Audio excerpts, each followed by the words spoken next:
tick, tick, tick on the wall. Maybe you could have it all. Get down on your knees and pray. Maybe she will let you stay. Good enough if you play the game. Here comes the music, don't resist. Gotta keep on moving. Here comes the music, just give in. Gotta keep on moving. Clapped. All right, awesome. James. What's happening? Alexa just. I'm holding the baby briefly for our audio listeners, and Alexa was gonna come grab him, and then she spilled water everywhere. I can confirm I have a visual on the baby. And now he's clapping. He clapped just like me. Okay, that's All gonna right. be confusing for me editing. So That's okay. Yeah, clap. Make it really confusing for Nero. Keep clapping. Yeah. that's This very is good. Sort of a chaos agent. Okay. So I will yeah, say that welcome. every time Patrick mentions, he's like, "Oh, I got to put down the baby." I'm like, "It sounds like you're killing your child," and I'm. Is that what you think? Sorry, of we when had- you put down the baby. I only have heard of put down in the context of an animal. For babies, you use it like you're putting them You down can't for hold a nap. child like that. That is you can. reckless. For holding listeners, him horizontally. he's holding the baby completely upside down and shaking him, like Yeah. just holding him- vertical. I'm There are holding him knives sideways. everywhere.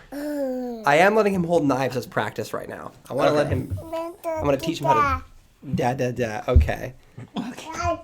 Yeah. All right. That was a fun little baby cameo. Yeah, say Nice. Have fun, Daddy. That was great because the baby took care of the intro for us. All right.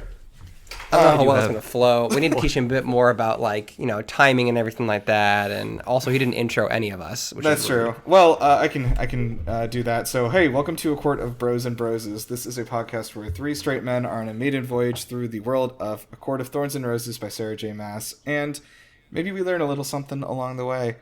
My name is Nirav, and I am joined by my co-hosts Patrick Hello. and Joe. I am Joe, and I'm pleased to announce that our glorious president's physical has come out, and he remains in excellent health. And the doctor made sure to reference his frequent victories in golf events. I like how we were talking before the recording of this podcast that we didn't have a good idea for a cold open, and Joe decided to go to that guy. Yeah, I don't like remembering that he's real. Did he exist? Yeah. Yeah, neither do I. Well, this entire I do have a long tangent about authoritarian regimes and Tamlin's bullshit attitude towards this. Ooh. So there's a whole That's thing we're fine. going to slot in. Let's save that for that. Yeah. Well, yeah, we're getting into the I'm meat going of through a this lot book. of things currently. Yeah. So this is what you're going to be forced to deal with. So Ooh. Yeah, we are going to be diving through a good chunk of chapters today. I think 8 through 12, and so we're going to be it's going to be a bit longer episode probably. We might start doing more chapters per episode because I think Patrick calculated that his baby would be 5 years old by the time we caught up with the books, which broke him. Yeah, I did actually, because we were doing three chapters per episode, and then I mathed it out with the 69 nice chapters in this book, and then however many chapters are in the next 3 books, and I was like, hold on, I have a over 1-year-old now. I literally will have a 5-year-old when we finish this series, and I can't do that. I might even have a second child by then. Who knows? We don't know. No. We don't know. No, because nobody knows where children come from, so we can't be sure. Yeah, I'm was hoping like- this book will teach us. yeah. But yeah, so we'll try to cram some more into this. Although to be fair, 2 or 3 of these chapters were really short. So Yeah, it was pretty short. I realized after listening, I listened to the 3 chapters first, and I was like, guys, our episode's gonna be longer than these 3 chapters that were in audiobook form. So we tacked more on, but I think we hit a good ending point. I think this is gonna be a good 5 chapter arc. all right, good deal. So yeah, I guess we should get into it. Do you want to talk about any of the other horrible people ruining our country first, or do you want to just get into it? I'm good. I mean, I think we can, as Joe said, I think we can naturally work that into the actual episode. Okay, kind of no, just organically integrate that. No, I Alright, just think there's a really good representation of an oppressive relationship combined with an oppressive political regime, and I think it goes well. That's true. Also, the tithe, which we've just gotten to, is basically just like tax season, which is happening right now in real life. Okay. Also, I will say that if anyone's going right from the previous episode into this episode, you remember the predictions we made about the tide and what would happen, and we fucking got those point by point. I don't remember what we said. What did we say? We said the tithe would happen, and someone would show up to the tithe not able to pay the tithe, and Tamlin would be like, "You have to pay no matter what. This is the deadline." And then Pharaoh would beg with him, like, "Oh, please, just this once." And Tamlin would literally say no, because if we make an exception this one time, we'll have to make an exception for everyone. Yeah. And you made a joke about handouts and everything like that, and we fucking nailed it. Well, you're right. We absolutely did. I will say also the tithe sounds like, for all of my stoner metal fans out there that like the sword, it sounds like a song title of theirs. Ooh. So for the one of you, maybe the one half of you, yeah, for the half of you, there are dozens of us. Yeah, so I guess we'll get into the tithe. So Fair's like, oh, also, yeah, shout out to we switched off Spark Notes and we're using this other website, Reviews from a Bookworm. It's a blogspot, it looks like. So definitely shout out to the author here. Hi, I'm the face behind Charnel. I can't read the font that she's chosen. Anyway, doesn't matter. So thank you for putting this all together. It's a more detailed summary, and there's also some opinions that are kind of put in here, but they're like bolded so that we know they're like editorializing, which is fun. Oh, her name is Charnel, I think. Charnel, I think so, but I could not really read the description. I didn't realize. I thought you were saying her screen name, her username was "Hi, I'm the face behind Charnel." I was like, that's a bit of a mouthful, but that's her little blurb on her page. Okay. Bookworm by day, library manager. Sorry, bookworm at heart, library manager by day. Okay, that's pretty good. And then at night. Are we reviewing this? Are we gonna put this? No, I was just reading this thing. No, so the website, I'm not blasting her. I'm trying to like drive people to check her blog out because she's helping us. Reviews from a bookworm.blogspot.com. Yes. Her little blurbs are far better than Spark Notes. The yeah. bar is pretty low, but these are actually genuinely good. And if you're lucky, she'll have a little bit of editorializing in bold, which is a nice little some little flavor text. Okay, so we start the tithe, which we've been warned about, is like basically like everyone has to come give their taxes to Tamlin, and then Farah has to like sit in, and like she sits next to Tamlin, I think, up on the fucking throne that I'm picturing like a Daenerys style throne where it's like these like giant steps and she's like sitting up there and people like coming with their little baskets of stuff. Yeah, I forgot what they called it. I think like Farah was saying that Lucian and everyone called it like the offering room, and she was like, it looks like a throne room, but like they intentionally are not calling it a throne room. And she's like, okay, but it's a throne room. Okay, I see. Well, I think it was because I think she made a comment that it was because they knew that she was still struggling with the Under the Mountain stuff, and everybody was still struggling with the Under the Mountain stuff, I think. Oh, okay. So yeah, they wanted to try and put some separation between their throne room and Amarantha's throne room. I can't believe Amarantha ruined throne rooms for all of us. It's the worst thing she's done. Okay, so in the big chair room, everyone is coming in to deliver offerings to the spring court, essentially. That I think, is it done yearly? Is that what they said? It's monthly. I don't actually. It's monthly. I don't know. Oh, it's monthly? Okay. It's monthly because as we'll get to it. He tells her to come back next month, and next month your pay taxes are doubled, which is like a really shitty deal. Yeah, it's not great. Also, they're not taxes, because taxes are redistributed out to benefit the populace. This is just paying the wealthy ruling class, particularly Tamlin and his wife. This is essentially the equivalent of someone from the UK can probably like give more light on this, but like in the UK they do have to pay a royalty tax, which is literally money that goes just to the royal family just to like continue their lavish lifestyles and does not get distributed in any social beneficial way. Very cool. Yeah, so I think this is basically that. Except for them, it's like, 1 or 2%, not like all the food you've collected this month. But anyway, so... And Fairy even talks about that. She's like, why are we taking food from you? We don't need food. We have so much food. And it's like, it's about the principle of it. Or I don't even know what Tamlin said. Every single time time he was like, oh, this is the way it's always been done. That's fucking the end of the conversation for him every time. We can get to that when it comes. If we're going through this like play by play in this chapter, we can get to it. I have my rant ready for that. So so a like some sort of like fish lady shows up. Water wraith, come on. Water wraith. What? Okay, so I don't know why, but I was calling her fish lady is disrespectful to their entire race. You're right. Piece of shit. If anyone's seen the show Disenchantment, I was thinking of the queen from that show, who's like a fish lady. I have not seen that show. It's all right. So she a water wraith comes forward and she's like, "There's no fish left in the lake, so I have nothing to give you." And Tamlin just like doesn't even blink. He's just like, "Okay, give me your fish." And she's like, "I don't have any fish." And he's like, "Give me the fish." But the fish, where are they? Yeah. No, Tamlin, I just told you our lake is empty. We're not. We haven't eaten anything. And Tamlin's basically like, "That's not my problem. Give me the fish. Show me the fish." Yeah, show me the fish is what Tamlin says. And what's crazy is the water wraiths, as Alice explains in the next chapter. To jump, it's a one-off line, so it's fine. Explains that they are cursed with this like insatiable appetite, where they have harmed other people in the community. So, why would you take a starving person that you know is cursed with this magically with this insatiable appetite and say, "Yeah, you're starving, but like I want you to continue to starve, even though I know it's going to ultimately harm people around you." Are they actually literally cursed, or is it the same thing as someone says, like, I'm just cursed with good looks or something like that? Like, where it's just like a metaphorical curse. I thought it was the second thing. I didn't think it was a real curse. But I don't know if we were going to get into, like... I didn't know if it was, like, racist, like, or, like, they're just, like, this. They're just beasts, or if it was, like... I don't... Like, they see... I don't know. They're sentient. I don't know if they were, like, half, like, animal or, like, what it was. I don't know. Like... No, I think they're sentient enough. They're just their own. They are. Like, I think they're just a different species of creature.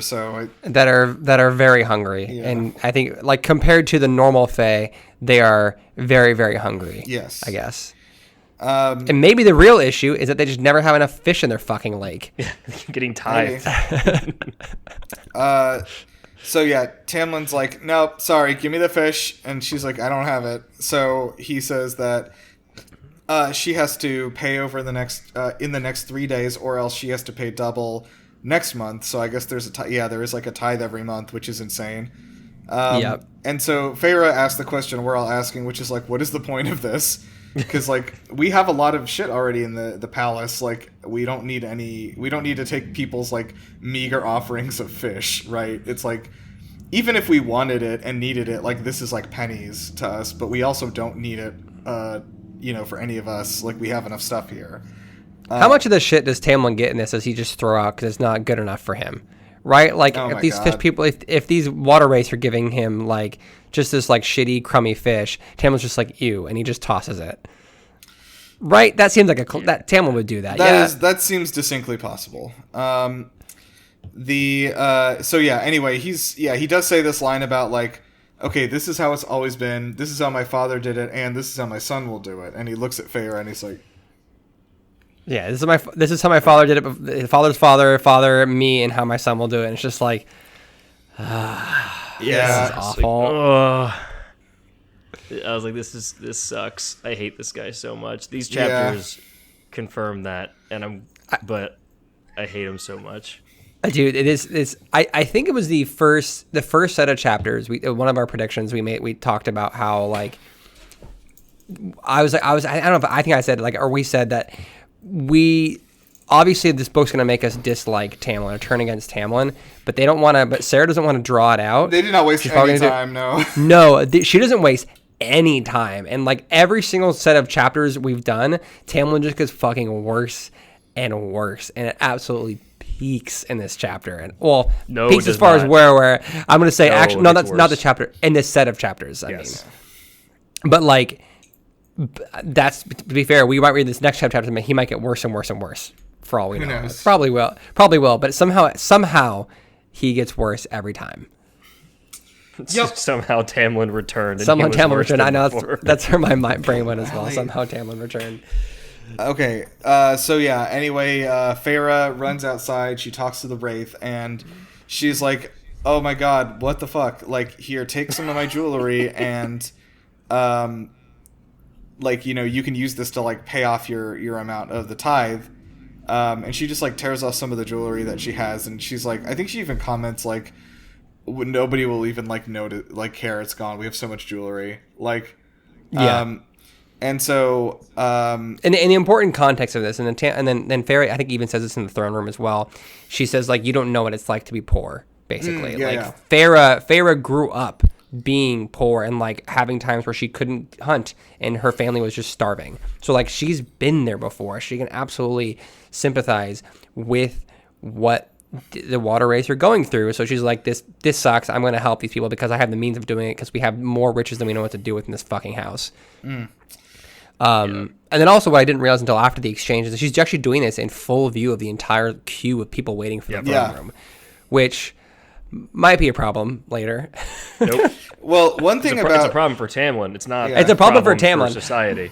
Not a problem for society, not a problem for Farah, because she's probably going to be gone by the time it matters, but it's about to be a problem for Tamlin. One thing I noticed from the about Tamlin is that, like, he does, like, relent a little bit on the tithe thing, but only after Farah, like, says, like, oh, you don't know how it was like for, like, me to be poor, and then, like, now he suddenly is like, oh, well, I'm sympathetic to the plight of the poor people because someone, like, I directly care about is affected by this. So it's like, it's almost Republicans. Like, yeah. Did he change the tithe though? Like he says No, he that didn't later, change- but, like, I don't know if he didn't changed anything. No, he didn't change anything. He just said, like, oh, you're right. Like, I understand now that this is an issue that, like, affects people, and then didn't do anything about it. Yeah, he basically is just like, I hear you. Yeah, I hear you, girl. I hear you. Thoughts and prayers. Yeah, thoughts. It was a real thoughts and prayers, man. But yeah, but it was after this, then, like, at dinner, he fucking flips shit at her and Lucian, and, like, in just the most abusive way, just flips his fucking lid. 100%. And it's just like, and this is where I have to get into my rant. So please get out your thoughts before I have to go into my. No, I'm rant. I was saying to what Nirav said about him, like, being like, I understand. That was after this. So, like, when he was like, oh, like, Farah, you know, I'm sorry, I understand you being poor. That was after this rant that Joe's about to go over. Yeah. Anyways, please do, Joe. But yeah, this is where he's like, you know, basically, this made me look and our kingdom look weak. And the whole point of all of this is projecting the old authoritarian strength that the kingdom used to have, and that's why he's trying to get back to this, is these displays of strength and power. And that's where later there's a whole, I think he later comes back to this a little bit, but it's like, yeah, it's just this whole general oppressive shit of just, oh, we have to have this whole oppressive culture of strength and power, and that's when it clicked to me. I was like, oh, wait, these aren't even taxes. It's like you're just directly paying, like, the ruling class of all of this. And it kind of dovetails well with Feyre's general oppressive relationship that is forming here. I think it's a very good couple of chapters where it's just a really shitty fucking court to live in. But because Tamlin's a fucking control freak. Yeah, absolutely, he's a control freak, and he shows that with his court, and he shows that with Farah, and he shows that with everyone around him. I'm honestly surprised Lucian talks back to him as much as Lucian does. Yeah. And props to Lucian for trying, but it makes no difference. No, I mean, like, he's trying. He's definitely trying to the full extent of his abilities, but, like, it becomes clear by the end of this, like, set of chapters that, like, as long as he is, like, working for Tamlin and he is, like, beholden to him, like, there is, like, literally nothing he can do to help Farah in any capacity. Like, and also, what does it say about their relationship? Because Lucian refers to Tamlin as his friend, and vice versa. Tamlin's like, yeah, Lucian's my best friend, basically. But it's like, what kind of fucking friendship is that? It's not a good one either. No, I think, I mean, like, friendship. In a way, it's like, well, they call each other friends, yeah, but, like, at the same time, you can see that, like, Lucian is somebody who, like, owes Tamlin, right? And so there's like a power dynamic there that is, like, not super conducive to, like, being actual friends, you know what I mean?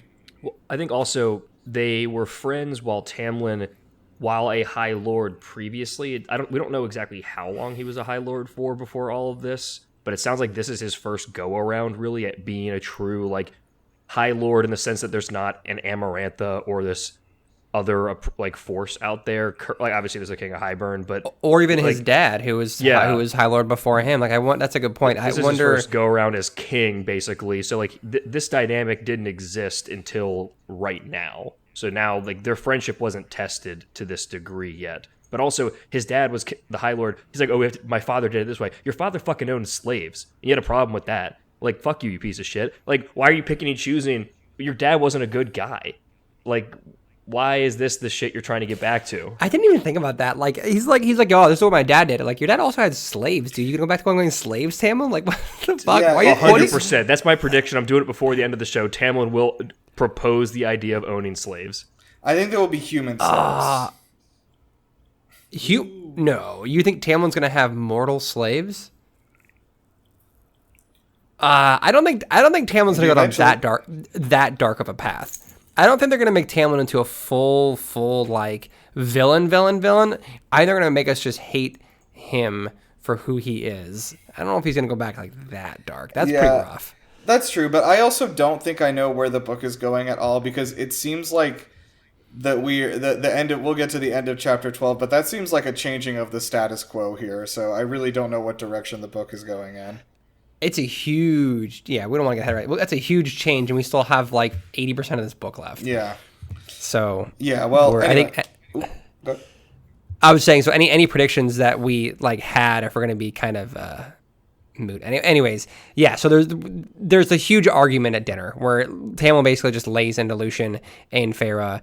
But like the nice thing is like neither Lucien nor Feyre, like they don't just like roll over and take it. Like Feyre's just like, all right, fuck you, and she leaves. Yeah, that's true. No, but not first before she enters Lucien's mind. Oh, right. Right. Yes. So this is something she does accidentally, because I think it's like one of those things where it's like her emotions are very heightened, and so she just does this accidentally, right? I think it was a combination of her powers in general seem to be manifesting during these chapters kind of like rapidly. And she's also, I think it was a result of the training, with Rhys. Well, but also like as we see in the following chapters that like her powers continue to manifest, and she doesn't even know where they come from. Like she manifests like fire and ice powers, and she has no idea where those come from. So and air, yeah, Avatar shit. As there is an Avatar state moment later. Yeah, there literally is. Yeah. But she so I mean it could have been from the training, but also I didn't know. It also could have been just like her reacting to this and her body basically lashing out. But it comes basically after Lucien and Feyre standing up to Tamlin, and Feyre's thinking like, oh, we're definitely right. And yeah, she jumps into Lucien's mind, and basically she sees Lucien. What is the feeling she feels in Lucien's mind? Like kind of resignment, basically. I think that he's just like given up resignment, I guess is the right word. But this is how it is, basically. Like it is what it is. Yep. So after having this she leaves. Yeah, then she leaves in like anger, and as she puts her hands down, leaves burn marks on the table, which is the manifestation of the fire. Yeah, hell yeah. Dude, these chapters fucking rule. These chapters pop off. It's really, it's actually really good. Honestly, when we stopped reading, I was like, I fucking hate that I have to stop reading because of this stupid podcast. Yeah, I actually was kind of like, whoa, okay. These went by really quickly. Was it it's the meme of just the writing the dope lyrics on the page that's on fire. It's like that's just like this chapter said. It's great. I want to know at what point Sarah decided, like, I don't know if it was during the last book or after the last book. She's like, you know what? Fuck Tamlin. It's so weird how much like the first book is like trying to like make you like him, and then like she's just like, nah, fuck it. Like I hate this fucking guy. I want everyone reading to hate him too. Like page 1, I don't know how early it is in this book, but it's clearly Sarah going into this book was like, nah, man, fuck this guy. This is not where I'm not feeling him anymore. And the funny thing is, I knew that was one of the things that kind of was spoiled for me, is that like Tamlin wasn't the one. I knew that reading the first books just because Alexa had read the books. So I was kind of on edge thinking about it, like, oh, I wonder what kind of stuff Tamlin's going to do. And there are a couple instances of him being kind of controlling in the first book, whereas if you're not like looking out for it, you might not have necessarily noticed. And I asked Alexa about that. I'm like, is this kind of one of the instances? She's like, yeah. And like, I didn't notice it the first time, but yeah, because you're looking out for it, you noticed it. So like, it was a little bit there in the first book, but she fucking cranked it up from 1 to 13 in this book. It's just like wasting no time. Tamlin sucks. And then this next chapter is where Tamlin, or this is where this whole series of chapters, like this is where Tamlin also is very clearly a very specific type of emotionally abusive partner. Yes. Where it's textbook, like all of the things where it's like, did something happen to Sarah in between these books where she was like, all right, no, fuck dudes. Like I'm gonna like Tamlin's, I'm gonna run him through the garbage. Like there's a guy that happened that like I'm gonna ruin, like, or that like was really mean to me. And like now I'm gonna like write this character that's awful. Like I don't know, but I mean, I bet I don't want to speak for women at large, but I bet that like most women have had like exchanges with men like Tamlin. yeah. Yeah, I bet that would is say an so. extremely common experience, that whether they actually like romantically were involved or just had friends who dated guys like this, I bet anything Tamlinites are The Tamlinites. It's are extremely common dudes. the fact that he shows up like after they have this fight, the fact that he like shows up the next day and he like gives her a gift and then is like, oh, I'm sorry, I won't do it again, and then does everything again is like the most like textbook like manipulative thing you can like do. Dude, 100%. chapter 9 and 10, I have a whole like this You have shit another was so rant? infuriating. Yeah, dude. This Tamlin is like just pissed me off this entire part. Yeah. He's a control freak. He's absolutely emotionally manipulative. He's emotionally abusive. He is the worst, dude. Yeah. Okay, It starts so with like chapter 9, like he is in like this living room or like library or something, and has like a present just sitting next to him. He didn't even go to Feyre to give it to her. He's just waiting for her to come to him, and so she just does because she's just kind of walking around the house, and he gives her this present, and it's a traveling painting kit, and she's like, okay. Am I even allowed to leave with this? Like, can I even leave the house? I can't live with these. Like, he's like, maybe not. I mean, Well, he's like, yeah, you can leave the house with 5 guards. yeah. And then that's when she finally just kind of has the breaking moment of like, I can't do this. I think she says the line. She says, like, I'm drowning. I'm drowning, and with all these restrictions, you are pushing my head under the water. And that she can take care of herself. She's a fae. She can actually defend herself. Like, she's not just a human anymore. And finally, she says, if you want to find someone to marry you, you should find someone else to marry you who's going to put up with it. That's when Tamlin asks, well, do you want to marry me? And she says, that's when she says the drowning line. But then she's like, then immediately Tamlin like just has an emotional meltdown, destroys the room. Yeah, specifically when she says, you're pushing my head underwater, Tamlin freaks out because despite him being the worst, he does care about her. He cares about her in a pretty fucked up way, but like he obviously really, really does care about her. So the idea that she basically says, you're drowning me, he kind of loses it at the thought of like him like making things worse for her. Right. So in response, he makes things even worse. Yeah, And he keeps- basically like explodes and literally explodes and like blows out the windows. And then Farah instinctively, not even like trying to, but she instinctively creates like an air force field around herself. Yeah. And so, and then Tamlin comes back and says, I'm sorry again, just like I was earlier. Yeah, and this then- is where he and really then- lays it on of like he's doing the I'm so sorry. It's like I just care so much. I had this temper. Like I'm working on it. Fine. I'll let you can wander. There's only gonna be like 2 guards on you now. I just can't control my anger. It's just a thing. I'm so sorry. And and then also to not gloss over it, Feyre's powers are dope here. Like the force field actually kind of keeps Tamlin out a good bit. Yeah, he actually tries. I mean, no more than a good bit. Like she creates the force field while he destroys the room on accident with some burst of power, and then he puts his hands against it, trying to like get to her, and he physically can't. It's like a completely like it's a wall of air that even he can't cross, which is pretty cool that she's not intentionally, but she's able to do that. But this is also this part is where leads it's just the worst. Oh, go ahead. I was gonna say that part also led me to think that like the part of the reason that like Tamlin doesn't want Feyre to be trained is because like she will become more powerful than he is, and he doesn't want that to be their dynamic. I hadn't thought about that. That's not either. a bad. That's good though. Huh. Yeah, that's likely. Sorry, Feyre, you can't make more money than me. You're gonna need to be demoted. That's exactly it. It's Yeah. literally just like he needs to be above her in every way. Yeah.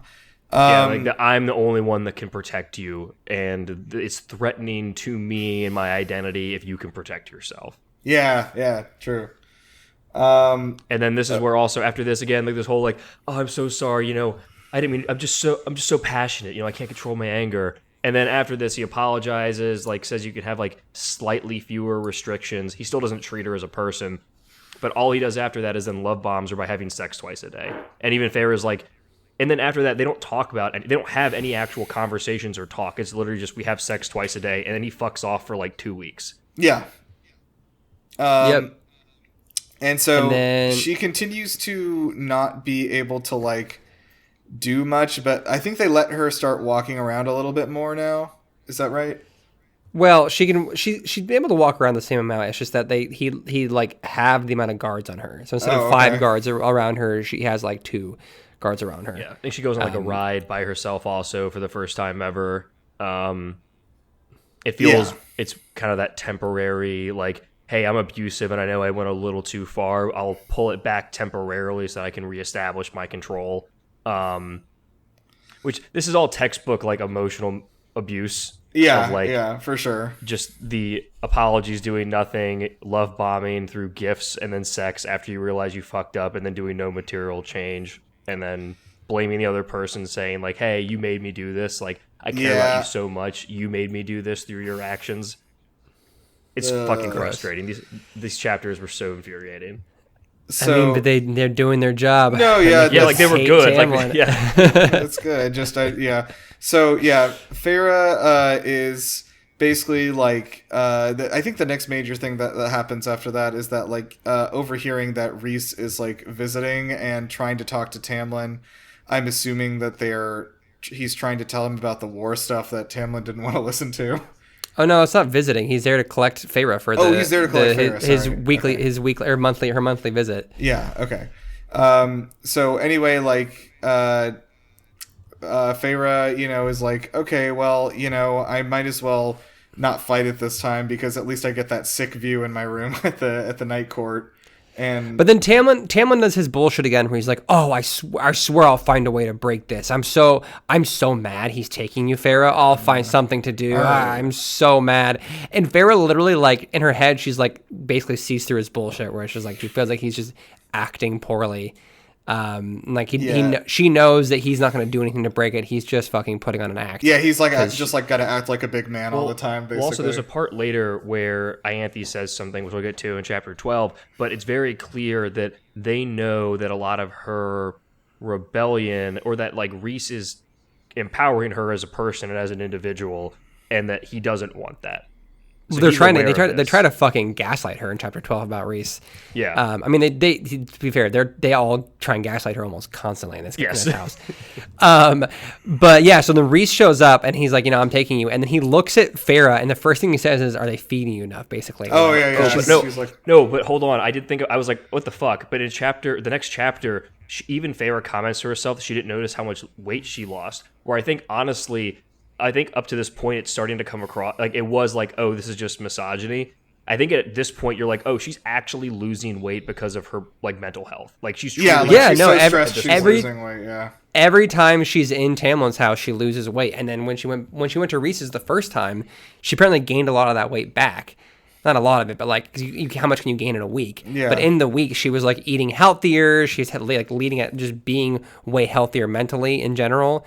And then that's why Reese, when he first sees her again, he actually looks mad because she looks like she's not being taken care of by herself or by anyone else. Yeah.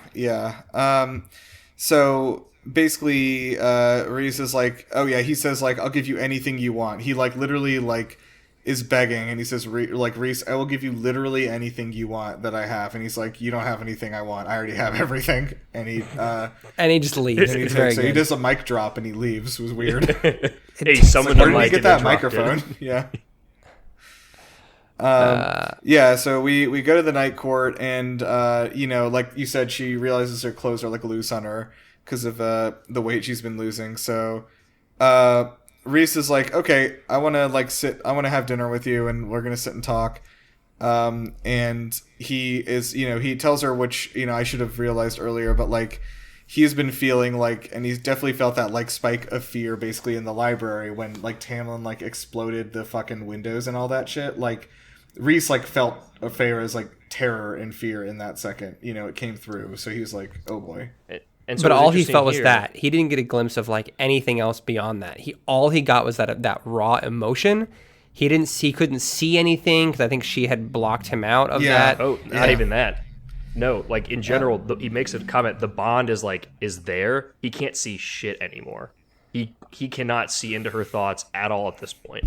Even like he said, even when your guard was up, I used to be able to see things. Like not anymore. Like her powers are just her power level keeps increasing. Yeah. And with her training, she's just the bond is not as strong as it was, where it takes that like insane event to get a glimpse. It's interesting that Rhysand is the one who is giving her training that is directly making her more independent from his control. Yeah, I mean that speaks to him as a character, though, right? Because like Yeah, Tamlin he's definitely would like the it's Tamlin definitely would the never opposite do of that. Yeah, of what Tamlin would be doing. Well, because he keeps telling her, I want an ally, which is what he's doing. He's creating an ally. He's not creating a tool or a pawn. Yep. Yeah, he He's doesn't want creating somebody a person. who's going to work with him because they owe him. Like he wants somebody who's like, I'm going to work with you because like I know that's the right thing to do. Basically, and I can. And what's up to this point too, and before they even, and we'll get back to like the bond thing. I didn't mean to cut that off, but I thought it was interesting that like the bond is, or like the kind of where they pick off with like the confrontation with Tamlin. But before this, it establishes that Rhys is like bothered by her general kind of depressed mood, that she's not doing the usual bickering back and forth. There's no life or like anger or rage or anything. He's like, what the fuck? He's like, she's just fully drained. Like she doesn't even she has no bite in her at all anymore because she's been so fucking thoroughly drained by Tamlin, and just existing is so difficult for her that she has nothing left. And so Reese is that's worse than her like throwing it. I think when she shows up, Reese says like, "Oh, you're not going to throw a shoe at me this time. You're not going to do this. You don't have any comments for me." And he jokes, and she doesn't bite back, and he's just like nothing. He tries everything to kind of goad her into like at least biting back at him or fighting back or doing something. And she does nothing, and it's like.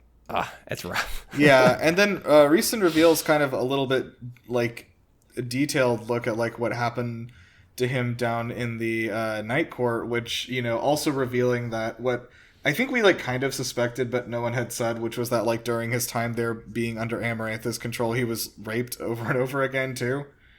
Well, yeah, we can read the exact quote. He says, he's like begging her to be an ally, and basically Rhys is like, tell me what happened. Like the main thing they're fighting about, he's like, he couldn't see anything and why her fear and everything spiked. He's just begging, like he's begging her to open up to him in any capacity, to tell him anything at all. And she's kind of basically tells him to fuck off. And then he says, I was a prisoner in her court, her Amarantha's court, for nearly 50 years. I was tortured and beaten and fucked until only telling myself who I was, what I had to protect, kept me from trying to end it. Please help me keep that from happening again.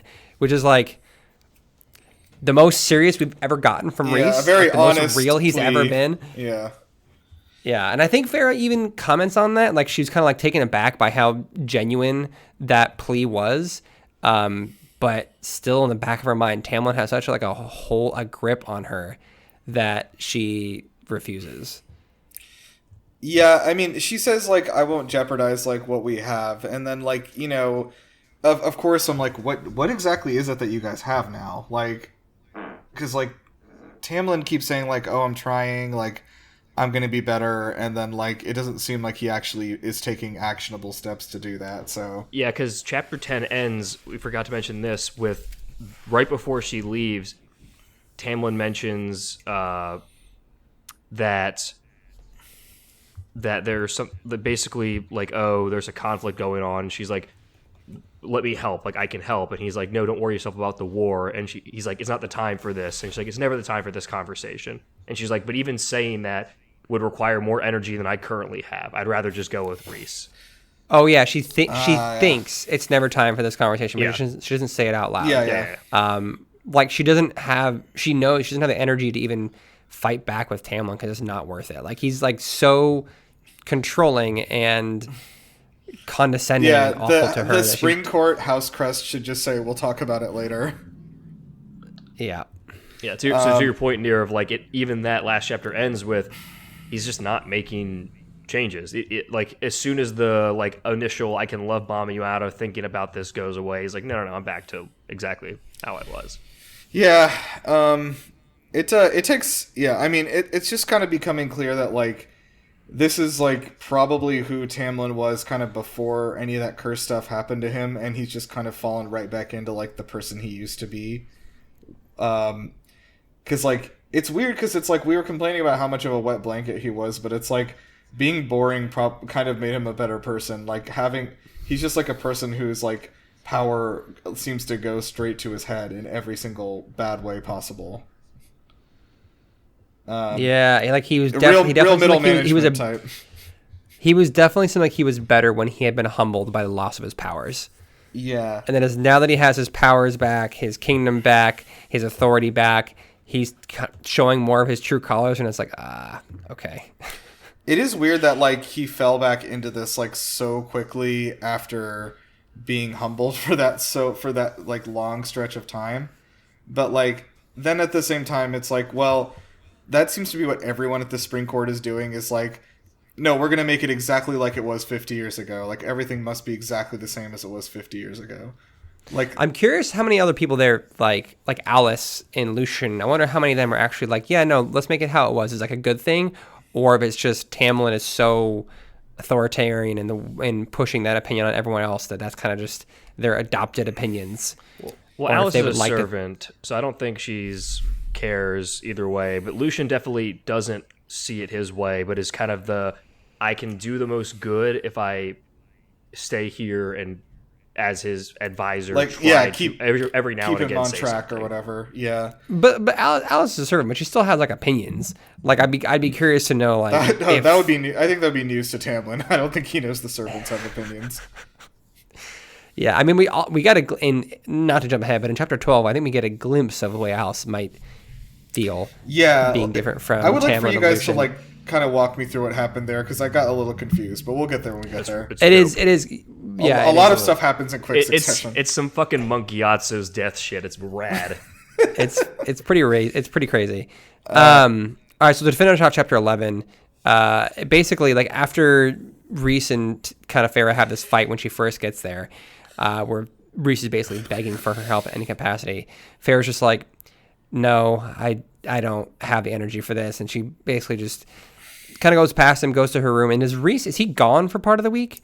Yeah, I believe. I think he's gone for like 6 days or something, like 5 or 6 days, like, again. So she just spends that time kind of just, I don't know, self-help, basically, like eating and sleeping and working on her reading and working on her protective charms in this kind of like mountain retreat away from everywhere else. So she does. Go ahead, Nirav.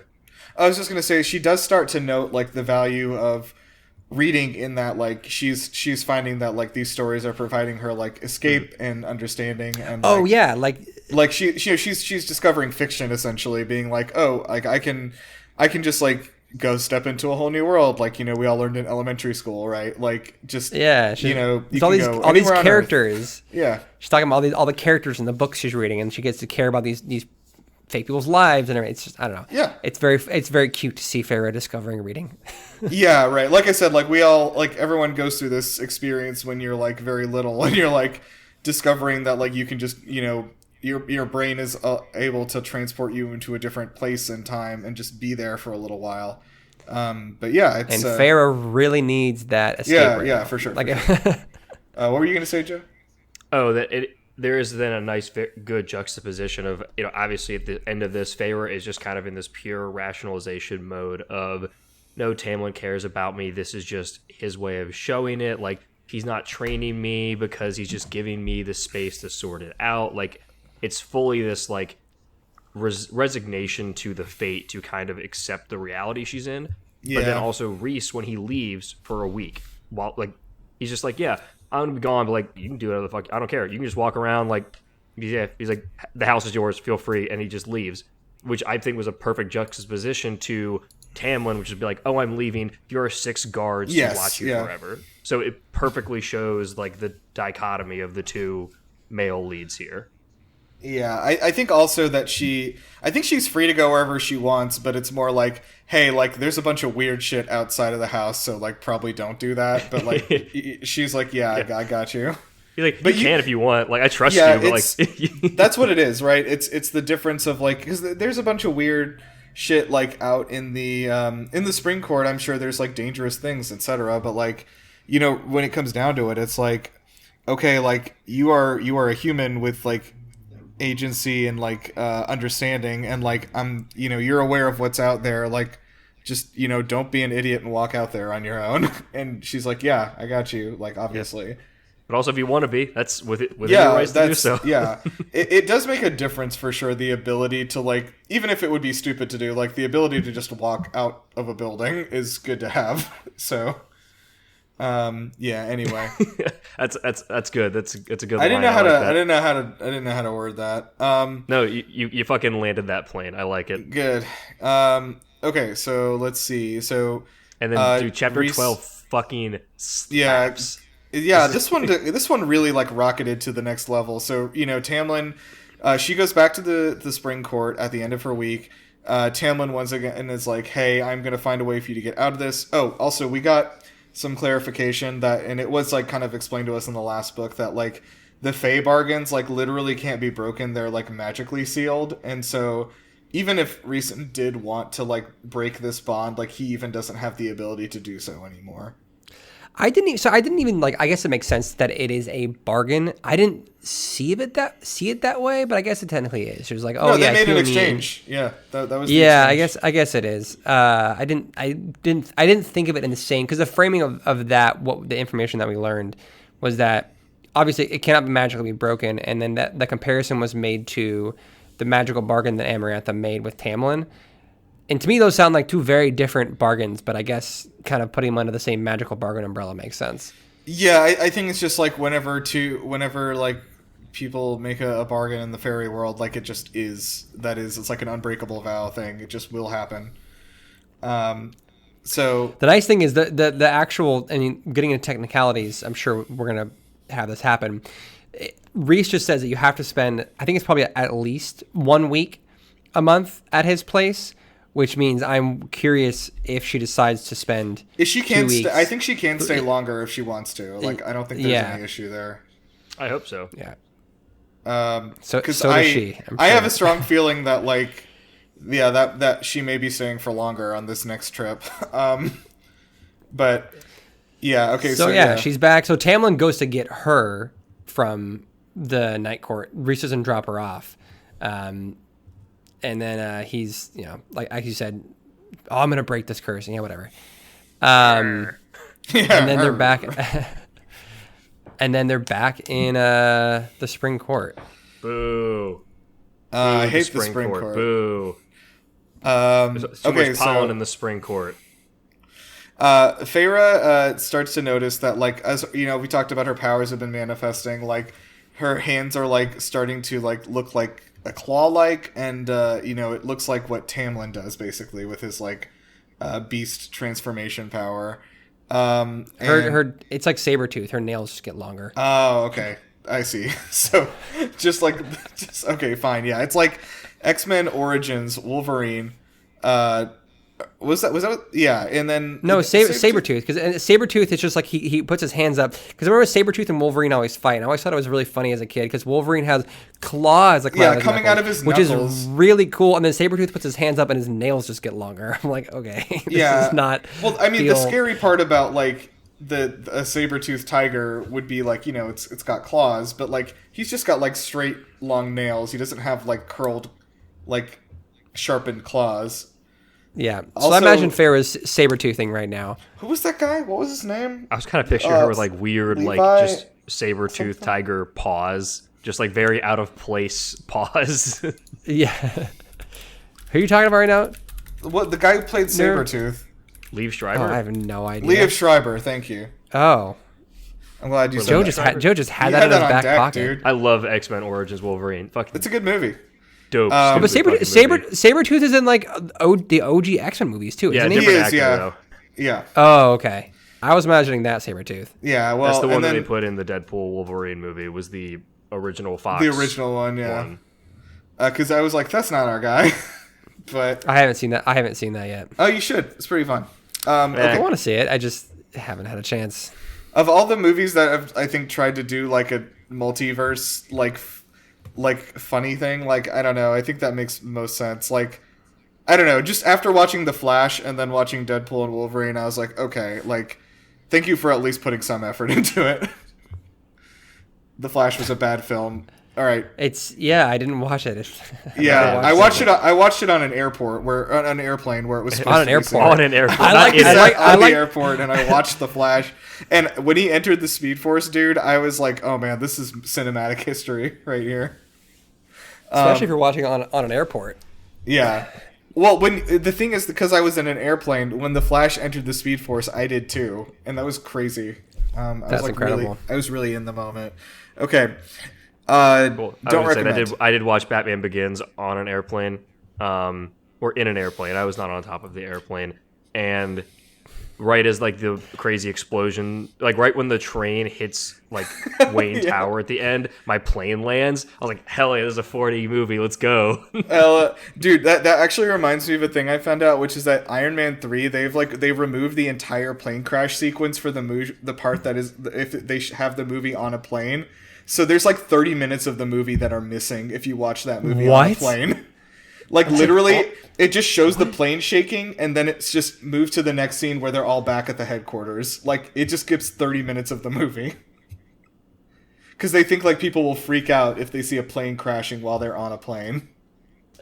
I'm curious. Are there other movies that do that? Yeah, that is a standard for movies that have plane crashes in them. They have an edited version for planes. Does that happen in other contexts? Like if you're watching a movie at the top of a very large tower, do they remove any kind of tower-related traumatic scenes from it? You can't even watch Die Hard at the top of a tower. No, dude, absolutely not. No, I don't know. I just thought that was an interesting note because, like, if that was the first way you were watching the movie, you'd be like, "What the fuck just happened?" They put that scene was like in all the trailers too. What was there a plane in this? Anyway, it doesn't matter. I like the idea of in the year 2025, someone watching Iron Man 3 for the first time on an airplane. There are some movies that are airplane movies, dude. I watched the live-action Beauty and the Beast on an airplane. That was the right place to watch that movie. Some would argue there's no good place to watch that movie. That's fair. I watched meant Morbius on a plane. Oh yeah, you were That's a morbid plane out. movie. It's not even worth watching. I don't recommend it. It wasn't even funny. I had fun. Yeah, I wish the plane crashed. It was because- terrible. Oh my god, what? You wish the plane crashed instead of you getting to finish Morbius? Yes. You could have stopped the movie at any time. They're not beaming it into your eyes. Can you imagine if planes had mandatory movies on them? They used to, dude. Didn't they? Yeah, they used to. They used to have. used Yeah, to. you're right. Actually, they used to have like one TV screen Yeah, that and like they would four play rows 4 to episodes look of at. The Office. Just like, and you're like, what are we doing here? At least they made you plug in headphones to the seat to listen to it. What if they just pipe the audio over the whole plane? Like you could not opt out. You just have to watch whatever they're showing with audio. This is an interesting idea because I feel like there's a market here for like you're renting out a plane, but you're also you're like going to be watching a movie like on the plane. So it's like, oh, well, we could take the like 4:35 flight, but they're showing Snow White and the Huntsman. But we could take this, 5:30 flight instead, and we could watch a good movie like. Nirav is frantically, for our audio listeners, Nirav is frantically looking around his apartment right now for a movie. Willy couldn't Wonka? think of Willy couldn't Wonka. just think of a movie off the top of his head. The You had original to Willy look Wonka around. with Gene Wilder, which I have on DVD. This is what he does during. I know we're off topic now, but this is what he does during D&D when he tried to come up with a character name. Oh yeah, like looking around. Kaiser the room Soze frantic. a name. He refuses to come up with one off the dome. How many NPCs do you have named Willy Wonka then? None yet, because we don't play in my house, so we're at our friend's place. So she has a giant bookshelf of books, and I just like keep looking at them to like steal things from the titles. What was the name of that fucking bird? The core processor or whatever. Oh, Intel Core Processor. Intel Core Processor. Yeah, they have a character named Intel Core Processor. Okay. Nirav, how is this better from just making up a name on the spot? I think it's better. It's funnier. That episode was. Has that been released yet? No, not yet. No, that'll be coming out. It's just 10 full minutes of Nero. It's probably the most I've laughed in my whole life. That shit hurt. excited for I it to come actually out. started like legitimately crying, like uncontrollably crying from My laughing, body was laughing so hard. hurting because I was laughing so hard. Okay. It was a Anyway. cathartic laugh. Anyway, there's a book we're talking about. No. Let's get back to it. All right. So Farrah's noting So Farrah's seeing got more claws. powers. Yeah. This kitty There's got a clause, claws. and Lucian noticed. Lucian was like, "Yo, how long has that been happening?" She's like, "It just happened. First time." First time. Yeah, he's like doing the meme, like first time. Yeah. So they try to. Lucian's like, okay, like, should we like talk to Tamlin about this? Like, we need to like train you. Obviously, like your powers are already coming out. He's being reasonable, right? He's like, okay, your powers are already Finally, coming Lucian out. is seeing what she was trying to tell them chapters ago about, like, hey, you just train me, and they're like, no. You want him to Lucian listen finally to a woman? to a No, woman. no, I'm not going woman. to tolerate Lucian slander. I don't look. Lucian No, is not I'm making a perfect. joke. No, fuck you. Oh, okay, no jokes. Wow. Sorry, this is No a jokes. joke-free podcast now. Joke-free podcast. No, comedy is dead. All right, That's comedy true. is canceled. I will not So, yeah, tolerate Lucian- Lucian slander. He's trying here. He is trying, but also he did not listen to her the first time she said she wanted to be trained. I think that Those was are in more facts. of a sense of like he was like, okay, well, I understand what you're saying, but Tamlin knows best and he's in charge. That was kind of his Yeah. mentality, which is So like now yeah. he's like, well, okay, now I've seen this enough firsthand. I'll try. It seems like he's asked Tamlin a couple times already, like off Yeah. camera. This has happened. Off camera? Hey guys, can you turn the cameras off for a second? Yeah. This off- reminds me of off- the whole off the thing of, record. like in a book that it says like we pan up. I'm like, to what? Yeah, so off camera, Lucian and Tamlin had some conversations, and it does seem like this is not the first they've talked about it, but like now he's serious. He's like, okay, I'm gonna make a real concerted effort to change his mind, because And this then is really happening. And then Pharaoh walks in on Lucian, Tamlin, and Ianthe having an argument. I think she's just Were we- she's just eavesdropping. I think. Yes, Yes. yeah, sorry, yeah. She's eavesdropping on the argument happening, where we discover that Ianthe. We kind of knew Ianthe wasn't great, but then like you hear that Ianthe sucks even more. You're like, okay, so Ianthe fully sucks in this, and She's a turd. I don't know. Yeah, I don't know what she has to gain by fighting against The high priestesses Pharaoh. are scheming for power. This was said earlier, but I think it was Reese. This was so this is the thing is that like here's another factor is that there's no such thing as a high lady, and so like in this Fae Not world unless you get stoned. unless you get stoned, but it seems like in this world the highest position of power a woman can aspire to is being a high priestess. So you think that Ianthe feels threatened Yes. by Farah if Farah gains power? Yeah, that was where I was going. Yeah. Like I You, think that, you would think that Ianthe would then want to like befriend Farah and have another powerful woman on her side of the priestess. is that how powerful women work in the real world, in the corporate world? You remind me. I don't know. Corporate world. This is the corporate world. This is the corporate world, dude. You're right. Spring Court. I think Tamlin says, "I'm going to run this palace like a business." I think he says that. I think you're right. Like that. I don't know if that was. Yeah. Yeah. I think Ianthe just sucks. But you think Tamlin's going to put tariffs on stuff coming in from the Night Court? Like, sorry, you're gonna pay 25% extra for our shipment of vampire bats or whatever the fuck they're importing. But Ianthe, props to Ianthe. I mean, she sucks, but she's able to manipulate Tamlin pretty well in this conversation to get, to make sure that Tamlin says no to this. Because she basically says, because Lucian's making his case, whatever, and then Ianthe says, like, if other High Lords find out about Farah, they'll come here and kill her, or worse, they'll kidnap her and use her to make children for themselves, because the children will also have these powers. Yeah, that's pretty bad, dude. I think that's about as bad a thing that could happen to you. Yeah, it could. So Ianthe says this out loud, like basically puts that thought into Tamlin's head, and Tamlin's like, "Yeah, you're right. That will happen. No, absolutely not. No training." Right. Like Ianthe does a pretty good job of persuade. I don't know if Tamlin needed persuading necessarily, but kind of Ianthe feels like she delivers the final nail in the coffin in this. Gaslight, gatekeep, girl boss. it is like the two devils on your shoulder, but one is insane. It's like Lucian's like, hey, this is really reasonable. Like, look, if we train her how to handle her powers, she can be able to defend for herself. Everyone's going to find out anyway.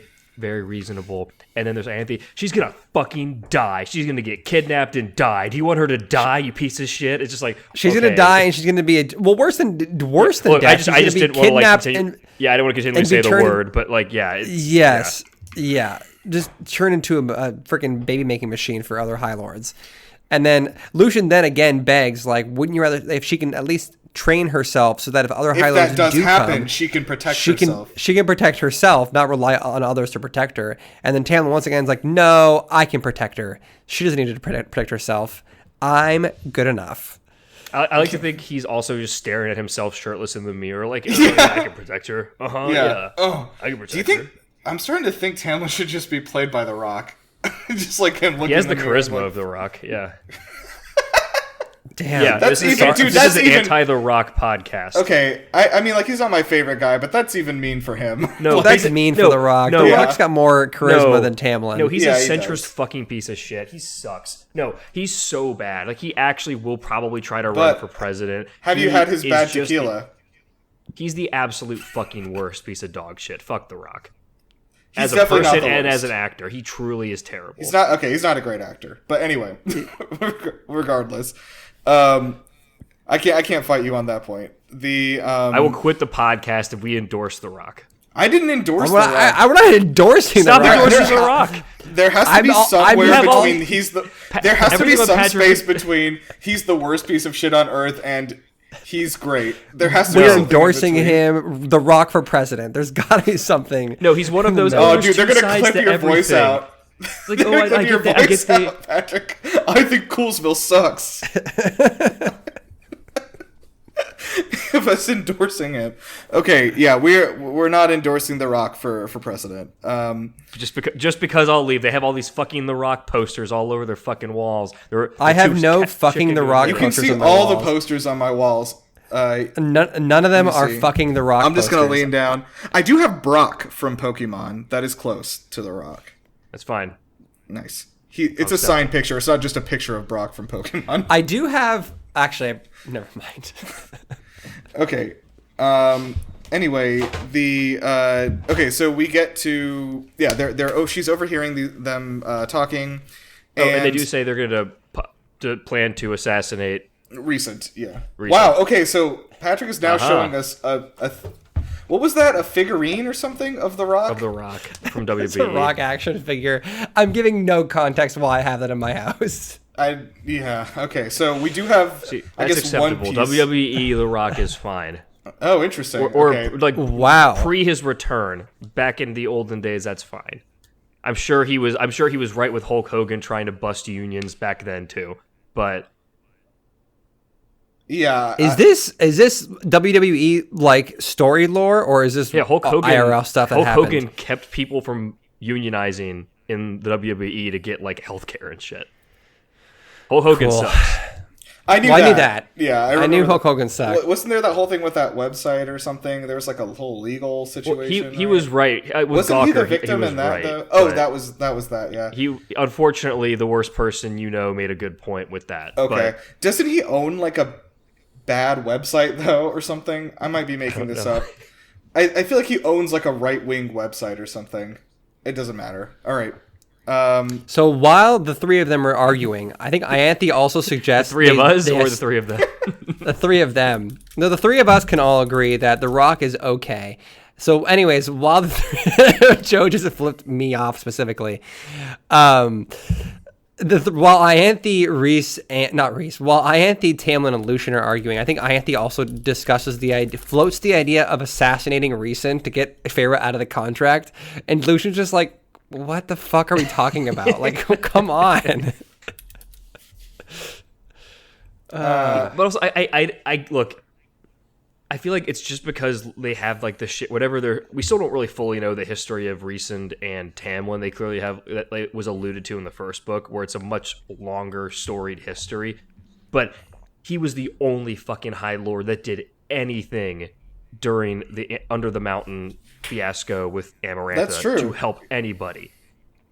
You know, none of the other like all of the other, I guess 5 like High Lords were also there, and like none of them made any attempt to like help Feyre even once these like games and trials started either, you know? Guys, remember how in the last book we were all like, we're never gonna like Rhys. I didn't say that. I think that, listen, the thing that he did that still bothers me a lot is still a thing that happened, unless that's been retconned somehow. I don't think it's been retconned, but I think Sarah's going to great lengths to make us be like, forget that ever happened. Maybe it wasn't that bad. It was like really, really bad. I've accepted the gaslighting that she is trying to do. Is basically what I've accepted Sarah J. Maas's gaslighting, and Rhys is the I best. really feel that she changed her mind about who Rhys was going to be as a character after the first book was finished, and is like trying to like, it's not too obvious, but it is a little obvious that like she's trying to like remake the character a little bit and be like, don't worry so much about things that I said before. That was in the past, so that's not now. So Joe says there's good gaslighting and bad gaslighting. Good gaslighting is making us be like, Rhys is actually okay. Bad gaslighting is Tamlin. Yeah, it doesn't like, okay, I was told that like, yes, we're gonna like him after this book. Yeah, fine. I like this character, sure. I also would say that like I don't think that like it is not, I think it's still worth noting that he did some really like heinous shit that he did not need to do speaking to her in private.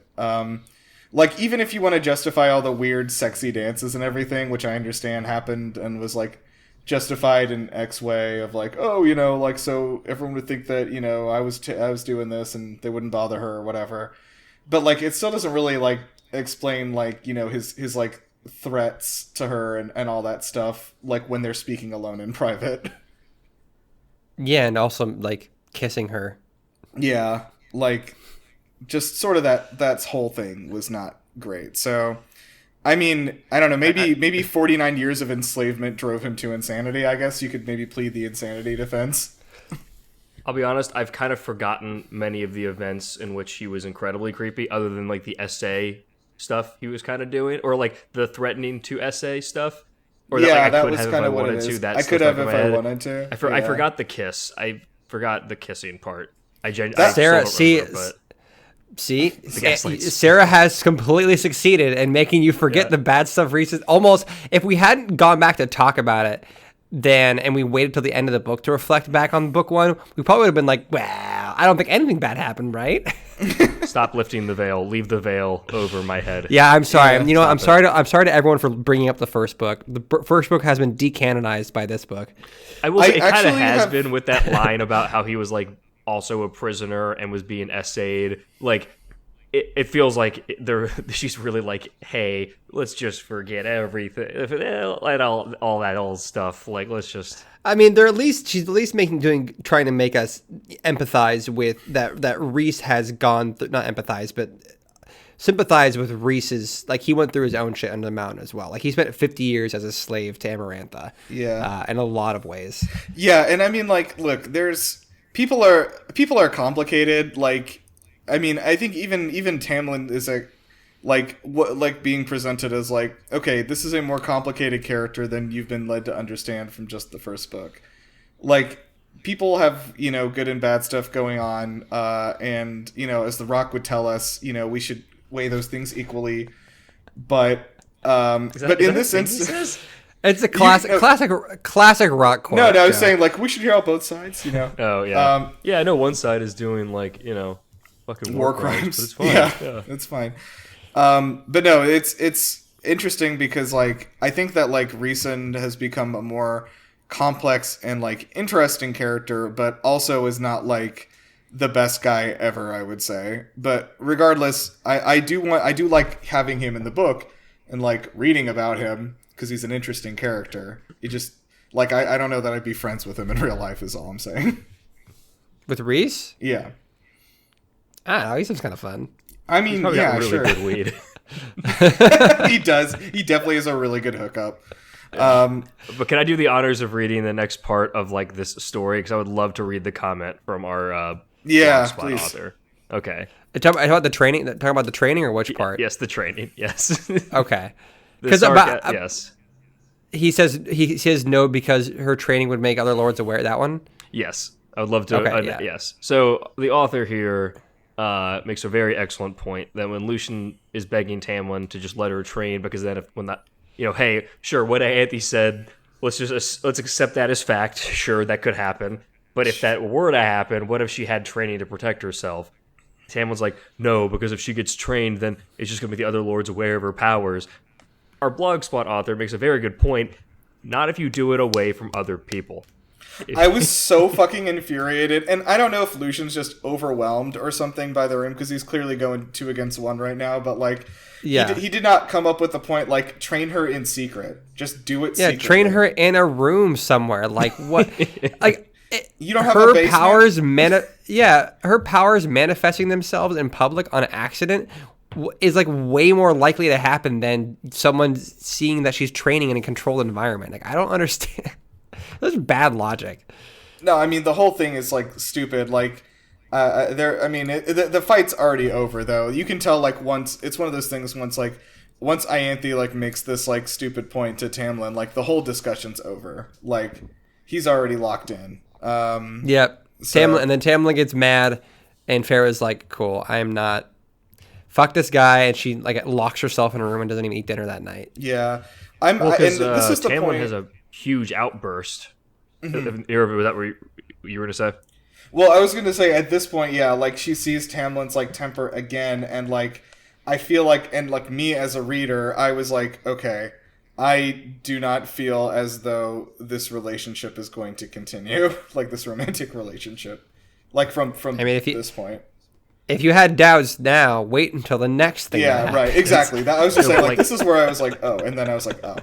Well, he kind of, it's like, they leave it ambiguous, but he has this huge outburst of power similar to what it sounds like he had when Pharaoh was about to dump him initially, but it's directed at Lucian. So it's unclear whether he, like, attacked Lucian or just was doing this huge show of aggression at Lucian. But it was very clearly I definitely had the understanding it was the second thing, just like like, I'm the big man here, listen to me and my big sounds, like, kind of... I'm the big boss. Yeah. Listen, it's about drive, it's about power. So the next day, Pharaoh wakes up to... Tamlin and Lucian are going to go head out to... I guess there's, like, a fight happening somewhere. Like, they're going to go on this multi-day journey to go fight on the front lines to fight their enemies. Which enemies, Tamlin won't say. It was the western seaboard or whatever, sea border, but it's the border of their land and Highburn. Oh, okay. So he's still denying that there's a war, but he's like, hey, we're going to go fight where, like, the war you think exists there's a border would definitely skirmish. be happening. Yeah, there's no war in Ba Sing Se, but we're going to go deploy troops on the border of Ba Sing Se. So this is a thing that classically, actually, I could speak to this. So India and Pakistan are not technically at war. Okay. However, they have had hundreds of what they call border skirmishes, which are not part of any larger fight officially. They both will continually tell you, like, we are not at war, of course. You know, we have very good relations, but they have troops stationed on both sides of that border at all times across every inch of it, and they get into fights frequently. Gracious. And guess what? If you go to the border, they do at least on the Indian side, because I saw this happen in real life, every day at like the one of the main gates there, they do a huge like military show where India like rolls out all of their tanks and weapons and shows them to the Pakistani soldiers across the border just to remind them like how much more military power they have. And then they do a march and procession, and then they go back home. Maybe it's just a fun parade. It's treated like a parade. People show up and sit in bleachers. That's so weird. Yeah, it was really fucked. Even when I went there, when I was like 14 when I went there, I was like, even then I was like, this is kind of fucked, right? Like, this is such a crazy relationship to have with. So anyway, that just to speak to how some border skirmishes work in some parts of the world. Yeah, that's. So is Tamlin putting on a tank parade, or is Hybern putting on a tank parade here? I think it's Hybern, like, just telling everybody, like, hey, I have the military might to crush all of you. Why don't you come see? That's my guess. All right, so Tamlin and Lucian are going to, they're like getting armed up and ready to like get mounted up and head to the border to support the troops there. And Farah's like, cool, can I go with? Which is very funny. You know what, to be fair, like, good on her for asking, but also, frankly, like, yeah, exactly. Like, I don't know what she expected his response to be after the last few days of what's happened the last couple months, but she asks anyways, and predictably, it goes very poorly. Quite poorly, I would say. No, it gets in a circular loop of he's like, no, like, or one of the reasons he gives her no is like, well, like the obvious no, you know, it's unsafe. It's unsafe. You're my precious little baby girl. I can't have you being risked. No. My precious little baby girl. No, but one of the things is like, oh, your untrained abilities render your presence more of a liability than anything. It's like, okay, so you won't let me train, but like that makes me a liability. It's like the circular logic you're going to keep using to not let her do anything. Yeah. And then keep her under control. Yes, exactly. So of course Feyre breaks and is like, fuck it, I'm coming with you anyway, like whether you like it or not. And then Tamlin puts up a magical shield around. So I understand. Well, it's like so okay, so Farah's like, I'm coming with you anyways, and Tamlin's like, no, you're not. Don't follow me. And then so he goes out of the house, and she very, very confidently goes to follow him out the front door and runs into a wall. Runs into the air wall. And then she kind of is confused for a second, thinking that she put up the wall herself with her powers. Right, She's like, oh, what? And then she checks inside her brain. She's like, no, I'm not doing this. She feels the wall again, and then realizes that Tamlin put up a wall to trap her in the house. And Farah's like, what the fuck? And she starts like kind of banging on the wind door, and meanwhile Lucian is standing off outside watching this happen, like growing more and more horrified by the second at like what he is witnessing. Like Lucian knows like, oh fuck, this is real bad, and Tamlin has no fucking idea what he has just done. It's really bad. So like Farah's just pounding on the invisible force field, like basically yelling at her, like yelling at Tamlin to not do this, like begging, crying for Tamlin, and eventually like Lucian tells Farah, no, this isn't just a force field here, and don't even like bother trying to go around the rest of the house. You shielded. Tamlin shielded the entire house around you specifically. Yeah, just you. Yeah, so other people can like come and go. You're trapped in here. And then, predictably, Farah, who has been a prisoner before just months ago, for several months, terrible PTSD. Suffering from horrible PTSD and trauma from this, has now been a prisoner again by her boyfriend. Fiance, technically. You're right. By her fiance. Yeah. And she, like, fully is starting to panic. and she tries to, like, she runs around to different windows and like opens windows and notices that the force field is on the windows as well. She goes in her mind, she's like, what if I try winnowing? But she doesn't know how to winnow, so she doesn't know how to do that. And she is just absolutely spiraling. And oh yeah, and before she leaves the front door, like, Lucian looks pale. I remember the book, Lucian looks pale. Like, he knows that Tamlin has like crossed a line here, and he like is like, I have like, what the fuck do I do now? Like, I'm, I can't do anything about it. So like, it's interesting, and I wonder if like there is, if not this, then like what is, if anything, is going to make Lucian just like say no to Tamlin about something, like if that's ever going to happen. I do hope. Lucian. I don't know, but I wonder if Lucian's going to at any point just quit. So if you just remind me for a second, but like, wasn't there? I think it was explained in the first book, but was Lucian like? He is like a life debt to Tamlin, right? In some way. Is it like an actual magical bound pact? I don't know. No, not like a magical pact thing. I'm just saying, like, Tamlin, he's like, oh, I owe Tamlin my life. No, they were friends because, I think just because of the general politics, they became friends. Maybe it was their parents were friends. Yeah, but like he was like driven. His brothers tried to kill him, right? Yeah, his brothers tried to kill him. And he was cast out of his court and was let into Tamlin. Yeah, like he had nowhere to go, basically, and Tamlin took him in, kind of. Yeah. But then also Tamlin saved him from like Amarantha. Like, Amarantha's the one who took his eye, and then in exchange, remember that? Isn't that what happened? Yeah, Amarantha took his eye. Yeah. And then Tamlin agreed to the deal with Amarantha. No, the deal bargain was because she convinced everybody to go under the mountain for like a party, and then she was like, I'm gonna do something unless Tamlin can trick a human into loving him. It was two separate incidents. It was one of a series of escalating incidents that led to Amarantha doing that initially. But there's like a bond there. In Lucian's mind, though, it's not just a friendship bond, though. I think he also feels like, I owe Tamlin. And so I think that is what makes it harder for him to act against him. But, like, I'm not really excusing him at this point. But, like, I think that's just why. I'm just curious at what point Tamlin will have crossed enough lines that Tamlin will be like, that Lucian will be like, actually, I value myself and the O's around me more than this is worth with Tamlin. Yeah, right. Yeah, so. I'll skip to for my prediction on Lucian specifically. I think it's going to be, when they get back and she's going to be gone, I think he will eventually find his way to the Night Court, knowing that's logically where she is. And I think he will just like leave Tamlin behind entirely to support Feyre after this. This feels like the inciting incident for that. I mean, I think let's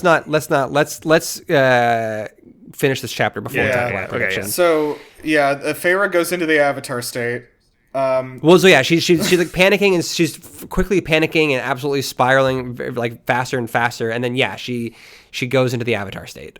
Yeah, there's a cocoon of darkness, fire, like has all the elements swirling around her in a sphere. Which it's like all the courts she's like interacted with so far, and it's the fire is like her general. But she's never met the fire. She's never been to the fire. Oh, sorry, I meant the powers she has manifested is what I meant. The powers. Yeah.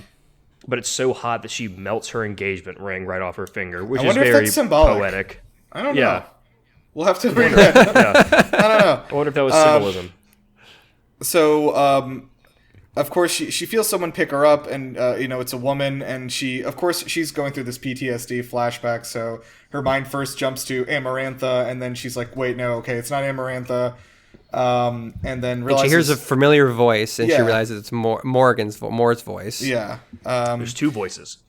Two, yeah. Well, yeah. So she hears Moore's voice, and then she hears Alice very distinctly say, like, "Take care of her." Right. So like Alice, like this is what I was talking about. I kind of vaguely referred to earlier that Alice seems that she does not have this big loyalty to Tamlin. Yeah. Oh, we forgot. I think we skipped a part earlier when Feyre was talking to Ianthe, Tamlin, and Lucian.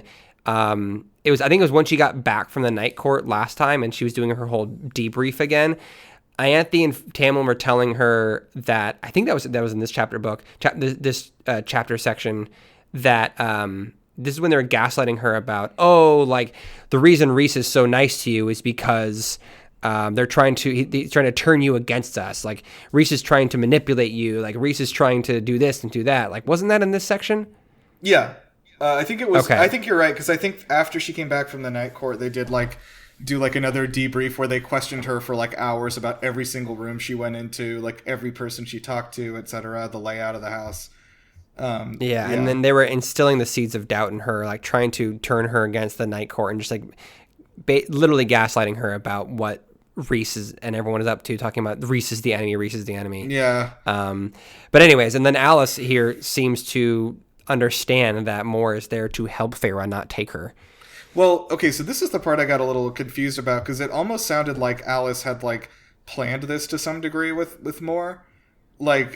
She might have, because Morgan, when she was back in the night court, she asked where's Mor, and Rhys says she's on a mission, she's doing something. She could have been doing something with Alice. Yeah, I don't know. Has this been the plan to because they're ready for a point that they need to extricate Feyre from the Spring Court at some point? I don't know. I just took this to mean, I assumed that Rhys got a clue into what's going on in her head and saw the craziest alarm bells he'd ever seen, and panic and fear and destruction and everything else. And he was like, something's wrong, we need to go get her. Yeah. That could definitely be, it could be either or, I think. But what were we going to say, Joe? Well, because this, just to get to that, obviously, she's she does end up telling Rhys, which, so obviously more than she's continually reassuring, just to kind of get to my, I'll get to my point at the end, but it was so she's it's not me, it's more I'm freeing you, Rhys is able to shatter the field around the house with just a thought, and Rhys is not there, but she's telling Feyre, you're free now. It's kind of then this weird just blur for Feyre of just her kind of almost kind of fading in and out of consciousness, really, it seems as she's being taken somewhere away through various lands, till eventually, and then every now and again being told, you're free now, you're not being kidnapped or anything. Yeah. And the language is very important. You're right. It's not you're okay. It's not you're safe, which is what Tamlin always tells her. Tamlin always says you're safe. You're safe. Yeah, she says you're free, which is a very distinctly different. That makes me feel again, this was some sort of prison break scenario, though. Well, that's what I was going to say. Yeah, to cap that off, she then gets her back to she takes her to Rhys. And Mor tells him, I did everything by the book. So that's why I think this was a plan, because there was a book for this. Or, there was a... Yeah, right. There was a plan. I took that to mean, it's not Mor stole her away in any negative capacity where Tamlin would have, some sort of right to go. It seemed like Mor was saying, oh, no, all I did was go in there. I asked to enter, or something like that. And maybe Alice granted her entry, so she was able to help Feyre. Maybe. I don't know. Rhys went through the whole thing of shattering the shield around the house too. So I feel that probably wasn't by the book, if that's what they're referring to. That's a good point. That's a good point. Yeah, I don't know. I feel at some point he realized that okay, they're not treating her right for whatever reason here. I can feel the fear and just a restriction in stress that she's under, and we need to get her out of this situation. However, I do feel to your point, of course, once Tamlin comes back and finds out this has happened, this will be he will just invade the Night Court. I don't think there will be any discussion about it. That's what I was going to say. Because so Joe, you were kind of predicting that you think Lucien will go to the Night Court and seek out Feyre. I think the moment Tamlin is back and he notices Feyre's gone, he's going straight to the Night Court, and it's going to be a fucking fight or something. So it's going to be. I think he's going to lead his entire army there. I don't think he's going to wait for an assassination or anything. I think he's literally going to try to wipe them out. And I think Feyre. Another prediction. I think Feyre is going to tell Tamlin, I'm okay. I want to be here. I'm here by my choice. And he's not going to believe her. he's going to say, "Oh, Reese has put you under some sort of spell. You're not speaking for yourself." Classic Tamlin's not going to believe her, not going to believe anything coming out of her mouth. Won't trust her. I think that's no. I can definitely see that happening. I feel like Lucian might be the person who is like kind of allowed in to the Night Court as like an intermediary or like a mediator to be like, hey, this is what Tamlin is saying. I am like his messenger. Like, please let me talk to Feyre. You know what I mean? Like that may be how it goes. So it seems like. Oh, sorry, go ahead. I didn't mean to cut you off. No, I was just gonna say like that's kind of just my thought is that like he's like, you know, Lucian's gonna come in there and like I think even seeing that like Feyre is like comfortable and like looks like better, less stressed or whatever, like is probably gonna be a huge indicator to him to be like, okay, like I'm probably on the wrong side of this issue. But anyway, go on. Lucian will see that. I think you're right. Lucian will definitely see that. But I think Tamlin will still never. I think it's going to take a lot for Tamlin to understand that Feyre left him by her own choice and not because she was forced or persuaded by some nefarious means. Yeah. Because Tamlin is a fucking arrogant asshole. I think all of that, I think it's going to be a blend. I do think Lucian is going to be allowed to defect somehow and join the Night Court because at some point, I don't know, I don't think it's going to be immediate. I think it's going to be later down the road. I think it might take him seeing her happy at the Night Court to Nerov's point to like finally be the true like, oh, everything we've been doing is really fucked up. But I do think, I don't think he's going to lead an army invasion. I think he's just going to winnow over and they're just going to have like either a crazy Dragon Ball Z fight where we finally see who has like who's finally more powerful. Or I think more realistically, I think that he's going to talk to Feyre. He's going to do all of the gaslighting and denying that Patrick, you said about this is just a spell. Reese has put you under. But I think Feyre is going to like fucking show up with some powers and actually kind of knock him on his ass and make. Do you think she's actually going to like that? See, that's the thing I was thinking about. Not like no, they're not going to duke it out entirely. They're not going to have like a full like battle, but there's going to be at least a like. I think she's going to physically defend herself in a way. That I don't makes know him if she's going to have enough. Things. I don't know if she's going to have enough time to like master any of her like offensive powers, but I think maybe she'll have. Maybe she can do her like the air force field. Maybe she can do that on command now, and she's able to just like stop Tamlin like that. Because I don't think she would attack Tamlin even after even though she's justified in doing it. Oh, you think she'll go into his brain? Maybe, because that's where she's been truly, at least trained a lot more. That's where she's much more proficient and has had actual training. That's like her first element.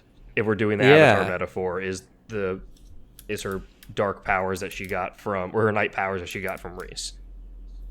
Right. I feel like it's too early for that. Is all I would say. I think that will happen later in the book, but I feel like it's too early for them to come like. I actually have a weird feeling that like Feyre and Tamlin are going to spend like a good chunk of time like not face to face with each other coming in the next bit here. Well, because Tamlin's going to be gone for a couple weeks, and I'm curious to know. He's not going to just let her be the Night Court. Like he's going to do something, right? Right. He's going to show up. Whatever he's doing, he will stop doing it and come to the Night Court. Like. But I guess the question is, why does he end up then leaving the Night Court? Because he's going to that altercation is going to probably end with him leaving and Feyre staying at the Night Court. Why does he leave? I really don't know if he's going to leave though. I think he's literally going to be like camped out there. That's what I'm saying. Like, I think he like we just talked about this like border skirmish thing. Like, I think he might just be camped out on the edge of the border with his fucking army and be like, look at us. I think he's too impulsive. I think when it comes to Feyre, he's way too radical. I don't think he's gonna do like. That's why I don't think he's always riding that skateboard. That's true. Yeah, he has like his hat backwards. It's fucking crazy. He's crazy. He's got his sunglasses on. Yeah. But I do think that now that I think about it, like the guards, there was a passage in the book in chapter 12 about like, or a line that the guards were not going to like interact with Feyre when she was having her meltdown.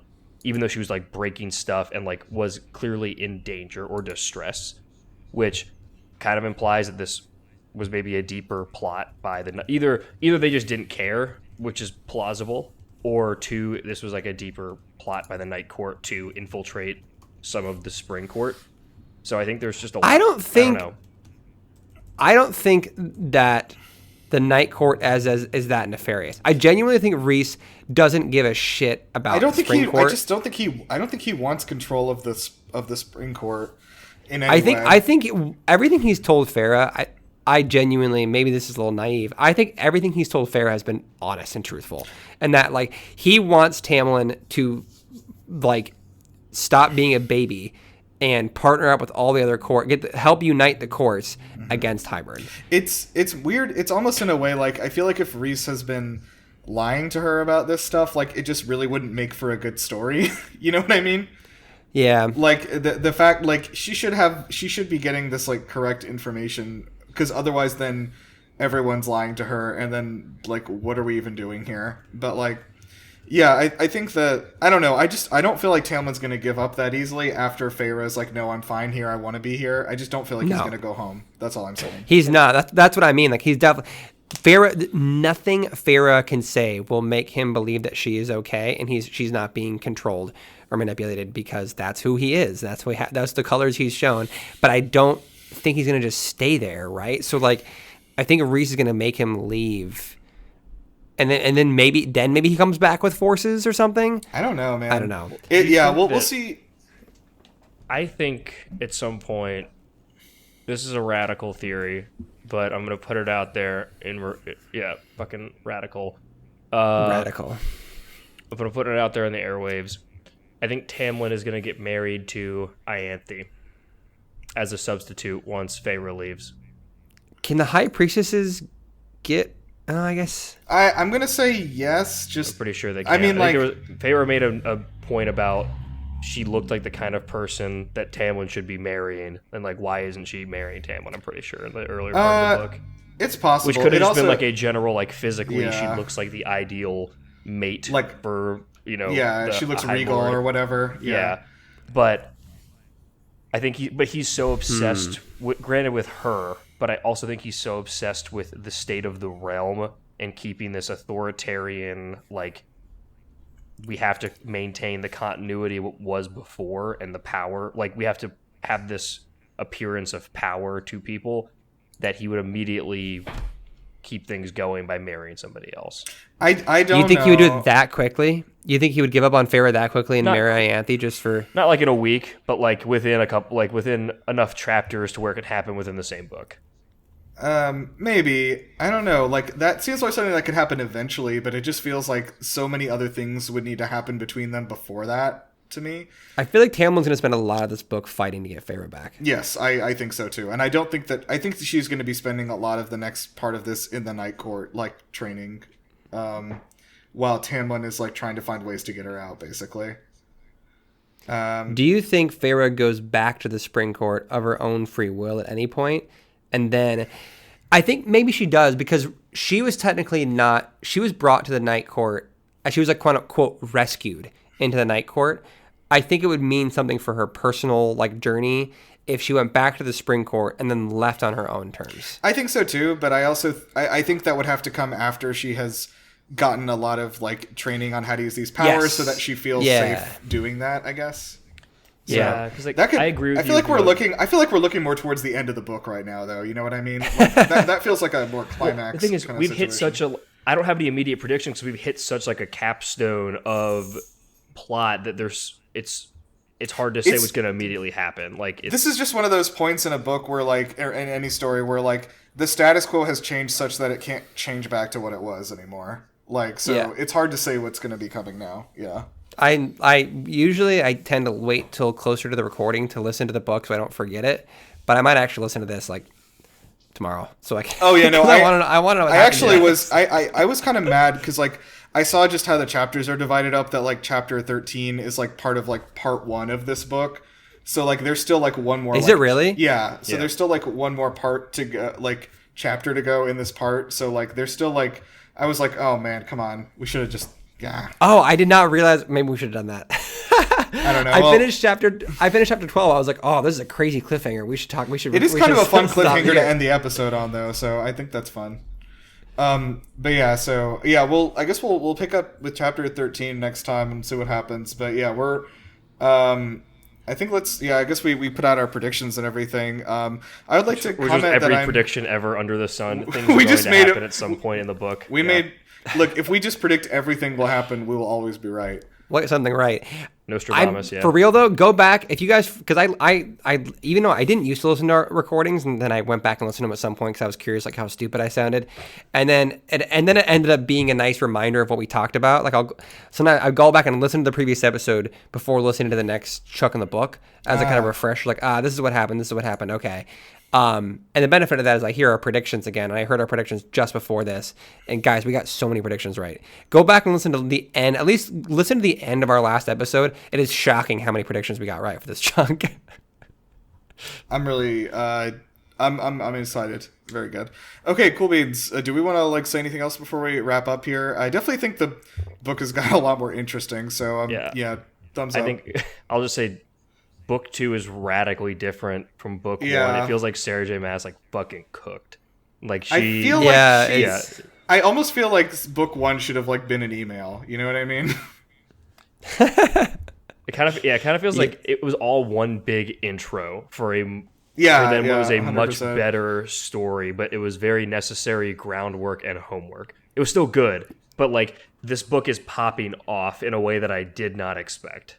Yeah, Sarah wanted to do her own Beating the Beast, and then after doing her own Beating the Beast, she was like, "This is boring. I want to tell my own story." Yeah, that's now we're getting that story. I think that might really be the difference. Is that this is its own story, and so now the characters are not just going through the motions of Beauty and the Beasting, which is definitely preferable. So yeah, someone's gonna come and someone's gonna remind us in Discord that actually what's happening right now is a perfect parallel to some other Disney movie. Yeah. Did you guys realize this is just Tangled? It's just fucking Tangled, you idiots. Damn. Let us live in ignorant bliss, please. Yeah. Well, yeah. Let's get out of here before we get treasure planeted. So let's see. Do we have anything else we want to say, or are we good? Keep on trucking. Keep on trucking. Support your local bookstores. And support Parachutes, the band. Yes, also who does our... Yes, very much. Check them out. They got a second single out, actually, on Spotify now. Go see it. It's radical. All right. Parachutes _ATL. Yeah, make sure you put your hat backwards before listening. All right, we'll see you guys. See ya.